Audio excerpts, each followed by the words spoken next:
শুভ দুপৰীয়া। এয়া মই অনলাইনত এতিয়া পটককৈ বেডশ্বীট এখন আনিলোঁ এই মোৰ চোফা কাম বেডখনৰ কাৰণে। এতিয়া আপোনালোকৰ আগতে পাৰি দেখুৱাম। এইখন অ'পেন কৰিলোঁ, পাৰি দেখুৱাম কেনেকুৱা লাগিছে ক'ব দেই। পাৰি লওঁ এতিয়া। পাৰি হৈ গ'ল। এনেকৈ মানে চোলাটোৰ নিচিনা পিন্ধাই থ'ব পাৰি, এনেই চিম্পুল হয়। আমাৰ শিৱাংশে আকৌ চাই আছে। কেনেকুৱা লাগিছে শিৱাংশ?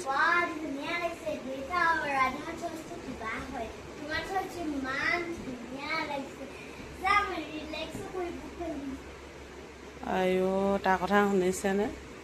সি ৰিলেক্স কৰিছে বোলে।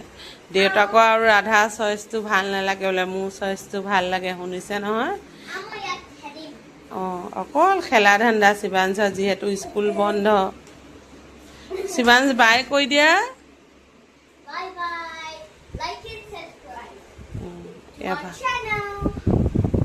এতিয়া সামৰিছোঁ। মোৰ ভালেই লাগিছে দেই। আপোনালোকক কেনেকুৱা লাগিছে বাৰু? Bye bye. এয়া খেলিলেই নহয়, দেখিছে নহয়।